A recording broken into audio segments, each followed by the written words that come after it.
মাদক মামলায় তৃণমূল নেতা তথা প্রাক্তন মন্ত্রী পরেশ অধিকারীর এক সময়ের দেহরক্ষীর বাড়িতে সাত সকালে সিবিআই হানা। পুলিশ কর্মীর বাড়িতে সিবিআই এর হানা, কেন্দ্রীয় বাহিনী ঘিরে রেখেছে এলাকা। জানা গেছে কানাই দাস নামে এক প্রাক্তন পুলিশ কর্মীর বাড়িতে হানা। কানাই বাবুর ছোট ছেলে দীপঙ্কর দাস একসময় কোচবিহার পুলিশে কর্মরত ছিলেন। পরে তিনি তৃণমূল নেতা তথা মন্ত্রী পরেশ অধিকারীর দেহরক্ষী হন।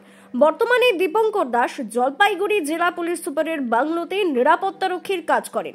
সিবিআই আধিকারিক জানিয়েছেন, মাদক সংক্রান্ত মামলায় এসেছিলেন। জলপাইগুড়ি রেসকোর্স পাড়ার ঘটনা। দীপঙ্কর দাসের বাবা কানাই দাস অবসরপ্রাপ্ত পুলিশ কর্মী। দীপঙ্কর দাসের আরেক বড় ভাই দিবস দাস বেসরকারি সংস্থায় কর্মরত।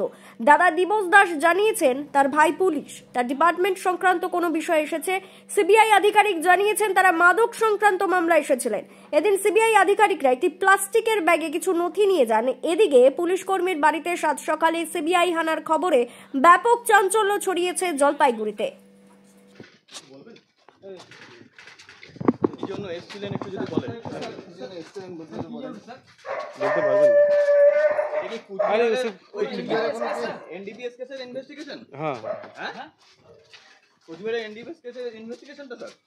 যেটা তো তথ্যটা হারিয়ে গিয়েছিল বা ওই ব্যাপারটা না ওসব कुछ नहीं, उधर डिपार्टमेंटल है। ডিপার্টমেন্টাল। हाँ স্যার আপনার নাম স্যার? নামটা বলতে পারবেন না। কি বললো? কিছু বলে নাই তো। তাহলে এতক্ষণ ছিল কি করলো? এমনি বসলো, গল্প করলো।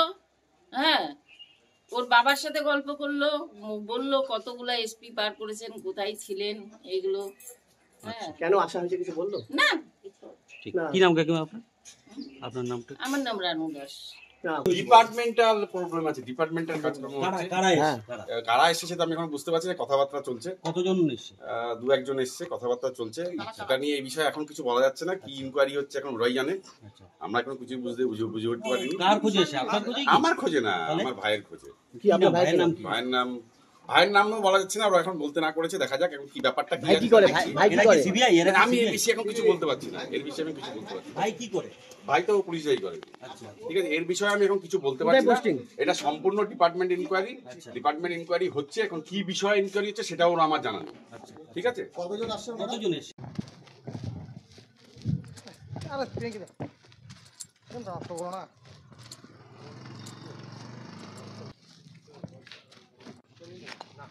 টাকা খুলে রাখা